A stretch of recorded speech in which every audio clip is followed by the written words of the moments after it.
Good morning, friends. Welcome to the next studio. This studio contains problem number 44 for 15 marks problem on invoice price with abnormal loss. First, we will read out the problem and understand the problem. Then we will try to solve the problem. Right. Kamath of Mangalore consigned 400 boxes of tea, each box containing 15 kgs, at an invoice price which is 25% on cost. So Kamath ಅನ್ನೋರು ಇವರು consignor ಇದ್ದವ್ರು ಏನು ಮಾಡ್ಯಾರ ಅಂದರೆ 400 boxes of tea ಒಂದು ಬಾಕ್ಸ್ದೊಳಗೆ 15 kg ಇದ್ದಿರ್ತದೆ ಅಂತ ಹೇಳ್ತಾರೆ. Invoice price is 25% on cost ಅಂತ ಹೇಳ್ತಾರೆ. The cost per box is ₹600. Cost price ಎಷ್ಟಿದೆ? 600 ಇದೆ. ಅದನ್ನು ನಾವು ಇನ್ವಾಯ್ಸ್ ಪ್ರೈಸ್ಗೆ ಕನ್ವರ್ಟ್ ಮಾಡ್ಕೋಬೇಕು. He paid ₹1600 for freight and ₹400 for insurance. Both of these are non-recurring expenses incurred by the consignee for 400 boxes. Naik of Sirshi, he is the consignee, received the consignment and paid ₹800 for clearing charges and also accepted a 2 months bill for ₹50,000. So ಇಲ್ಲಿ ನಾಯ್ಕ ಸಿರ್ಶಿದವರು ನಾಯ್ಕನವರು ಅವ್ರ consignee ಅವ್ರು ಏನು ಮಾಡ್ತಾರಪ್ಪ ಅಂದ್ರೆ consignment ತೊಗೊಂಡು ₹800 ನಾನ್ recurring expenses clearing charges ಎಲ್ಲ paid ಮಾಡ್ತಾರೆ. ಅದ್ರ ಜೊತೆಗೆ ಬಿಲ್ಸ್ ಪೇಬಲ್ ಒಂದು 50,000 ಅವರು ಡ್ರಾಫ್ಟ್ ಕೊಡ್ತಾರೆ. It is advance. Is it right? After 3 months, Naik reported as follows. 75 kg of tea were destroyed by fire and a claim is lodged with the insurance company. So, 75 kg of tea were destroyed for fire. So fire ಮೂಲಕ 75 kg tea destroyed ಆಗಿದೆ. ಇದಕ್ಕೆ ನಾವು abnormal loss ಅಂತೇಳಿ treat ಮಾಡೋಣ ರೀ. Right. He sold 210 boxes at ₹800 per box on credit. ಉದ್ರಿ ಮಾರಾಟ ಮಾಡಿದರೆ 210 ಬಾಕ್ಸ್. ಅದರ ಜೊತೆಗೆ 90 boxes at 775 per box for cash. So total ಎಷ್ಟು ಸೇಲ್ ಮಾಡಿರೋ ಅವರು? 300 ಬಾಕ್ಸಸ್ ಸೇಲ್ ಮಾಡಿದ್ರು. Correct. His other expenses were salary ₹5,000 and sales expenses ₹4,000. Both these two expenses are recurring expenses. He sent demand draft deducting his commission also, which is agreed at 10 per box sold and 20% of any excess price realized above the invoice price ಅಂತ ಹೇಳ್ತಾರೆ. ಅಂದ್ರೆ commission ಹೆಂಗಂದ್ರೆ ಒಂದು box ಮಾರಾಟ ಮಾಡ್ರಿ ಅಂದ್ರೆ ₹10, ಅದು separate. ಇನ್ನೊಂದು ಸಪ್ರೇಟ್ ಏನು ಕೊಟ್ಟಿದಾರಪ್ಪ ಅಂದರೆ, ಸಪೋಸ್ ಅವನು ಇನ್ವಾಯ್ಸ್ ಪ್ರೈಸ್ಗಿಂತ ಹೆಚ್ಚಿನ ಬೆಲೆಗೆ ಏನು ಮಾರಾಟ ಮಾಡ್ತಾನೋ ಆ ಹೆಚ್ಚಿನ ಬೆಲೆ ಮ್ಯಾಗೆ 20% ಕಮಿಷನ್ನ ಇಲ್ಲಿ ತೊಗೊತಾನೆ. Show the necessary accounts in the books of consignor. This is the problem. So first ನಾವು ವರ್ಕಿಂಗ್ ನೋಟ್ಸ್ ನೋಡೋಣ ರೀ. So 25% on cost is equal to 20% on invoice price. That is 1/4 on cost is equal to 1/5 on invoice price. So ಇಲ್ಲಿ cost price ಕೊಟ್ಟಾರ, but ನಾವು ಅದನ್ನ ಏನು ಮಾಡಬೇಕು? Invoice ಪ್ರೈಸನ್ನು ಕನ್ವರ್ಟ್ ಮಾಡ್ಕೋಬೇಕು, ಅದನ್ನು ಪಾಯಿಂಟ್ ಔಟ್ ಮಾಡಬೇಕು. Invoice price is equal to cost price plus loading ಎಷ್ಟು ಅದ ರೀ? 25% ಆನ್ ಕಾಸ್ಟ್ ಪ್ರೈಸ್ ಅದ. Is it right? ಅಥವಾ 1/4 ಅಂತ ಹೇಳ್ತೀವಿ ನಾವು. 25% ಅಂದರೆ ಏನು ರೀ? 1/4. So 600 plus 150, that is 1/4 of 600. 600 is the cost price is equal to 750 per box. It is the invoice price. So cost price is 600 per box and invoice price is 750 per box. The next one is calculation of total sale proceeds. 210 boxes sold at ₹800 per box on credit, that is 1,68,000, and 90 boxes sold at ₹775 per box on cash. 90 into 775 is equal to 69,750. So total sale proceed is 2,37,750. Then calculation of commission, very important. 10 box rupees 10 per box sold.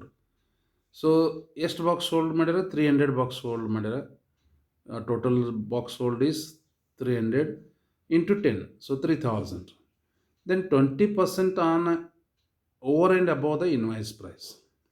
So total sales ಎಷ್ಟಾಗಿದೆ? 2,37,750 ಆಗಿದೆ. Invoice price 300 ಬಾಕ್ಸದು ಎಷ್ಟಾಗ್ತದೆ? 750 into 300 box.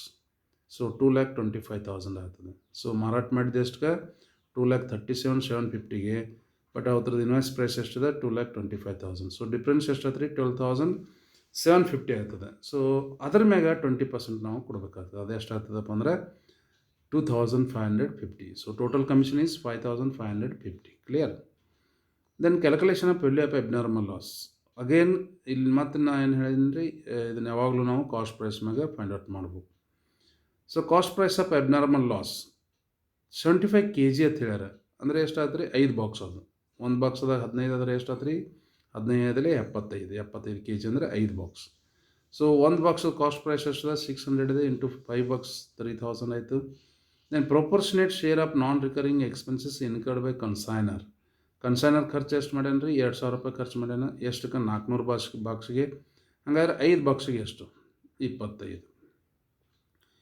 Then proportionate share of non recurring expense incurred by consignor ಆಗಿದೆ ಅದು consignee.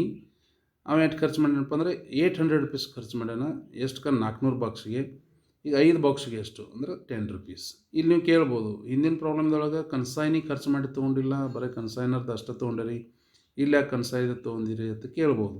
ಈಗ ಹಿಂದಿನ ಪ್ರಾಬ್ಲಮ್ದಾಗ abnormal loss ಎಲ್ಲಾಗಿತ್ತು ಇನ್ transit ಆಗಿತ್ತು. ಅಂದರೆ ಕನ್ಸೈನಿಗೆ ಹೋಗಿ ಮುಟ್ಟೋಕ್ಕಿಂತ ಪೂರ್ವ ಅದು ಏನಾಗಿತ್ತಪ್ಪ ಅಂದರೆ ಡ್ಯಾಮೇಜ್ ಆಗಿತ್ತು. ಬಟ್ ಇಲ್ಲಿ ಕನ್ಸೈನಿ ತೊಗೊಂಡ ನಂತರ ಅವನ ಗೋಡೌನ್ದಾಗ ಬೈ ಫೈರ್ದಿಂದ 75 kg ಲಾಸ್ ಆಗಿದೆ. ಅದಕ್ಕಾಗಿ ಕನ್ಸೈನಿ ಕೂಡ ಅದ್ರ ಮ್ಯಾಗ ಖರ್ಚು ಮಾಡ್ಯಾನ. ಸೊ ಹಿಂಗಾಗಿ ಕನ್ಸೈನಿ ಅಂದರೆ ಕನ್ಸೈನಿ ಗೋಡೌನ್ದಾಗ ಆಯ್ತಂದ್ರೆ ಇಬ್ರದ್ದು ತೊಗೋಬೇಕು. ಟ್ರಾನ್ಸಿಟ್ದಾಗ ಆಗಿತ್ತಂದ್ರೆ ಅಲ್ಲಿ ಕನ್ಸೈನರ್ ಮಾತ್ರ ತೊಗೋಬೇಕು. Clear? So total value of abnormal loss is 3,035. Clear? Then calculation of value of closing stock. Closing stock ಎಷ್ಟು ಉಳಿತು? ಔಟ್ ಆಫ್ 400 ಬಾಕ್ಸ್ ಸಪ್ಲೈ ಮಾಡ್ಯಾರ. ಅದ್ರೊಳಗೆ 5 ಬಾಕ್ಸ್ ಅಬ್ನಾರ್ಮಲ್ ಲಾಸ್ ಆಗ್ಯದ.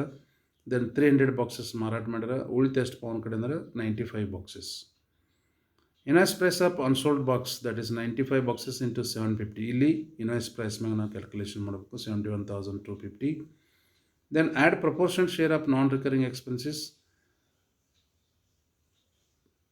ಸೊ 2,000 ಕನ್ಸೈನರ್ ಖರ್ಚು ಮಾಡ್ಯಾನ. ಎಷ್ಟು ಬಾಕ್ಸಿಗೆ 400 ಬಾಕ್ಸಿಗೆ. ಹಾಗಾದ್ರೆ 95 ಬಾಕ್ಸಿಗೆ ಎಷ್ಟು? So 2,000 into 95 divided by 400 boxes 475. Then non recurring expenses incurred by consignee rupees 800 ಅವ್ನು ಖರ್ಚು ಮಾಡ್ಯಾನ. ಅದು 400 ಬಾಕ್ಸಸ್ಗೆ. ಹಾಗಾದ್ರೆ 95 ಬಾಕ್ಸಸ್ಗೆ ಎಷ್ಟು? So 800 into 95 box divided by 400 boxes 190. So value of closing stock is 71,915. ಈಗ ನಾವು ಲೋಡಿಂಗ್ ತೆಗಿಬೇಕಾದ್ರೆ ಕೇವಲ ಯಾವ್ದು ತೊಗೋಬೇಕು ರೀ 71,250 ಮಾತ್ರ ತೊಗೋಬೇಕು. Clear? Then loading on goods and is 1/5 of invoice price ಮೇಲೆ 1/5 ಅಂದರೆ 20% ಆಗ್ತದೆ. ಸೊ 1/5 of 3 lakh is equal to 60,000. 3 lakh ಅಂದರೆ ಎಲ್ಲಿದು ಬತ್ತು ಅಂತ ಅನ್ಬೇಡ್ರಿ. 400 boxes into 750 invoice price 3 lakh ಆಗ್ತದೆ. ಅದ್ರ ಮ್ಯಾಗ 20% ತೆಗೆದ್ರೆ 60,000 ಆಗ್ತದೆ. Then loading on consignment stock 20% or 1/5 on 71,250. Actually value of closing stock ಎಷ್ಟಿದೆ 71,915 ಇದೆ. ಬಟ್ ನಾವು ತೊಗೋಬೇಕು ಯಾವುದಪ್ಪ ಅಂದರೆ 71,250 ಮಾತ್ರ ತೊಗೋಬೇಕು. ಅದ್ರ ಮ್ಯಾಗ ನಾವು 20% ತೆಗೆದ್ರೆ 14,250 ಆಗ್ತದೆ. ದೆನ್ ಕನ್ಸೈನ್ಮೆಂಟ್ ಅಕೌಂಟ್ ಅಗೇನ್ ನಾವು same to goods and consignment invoice price 3 lakh.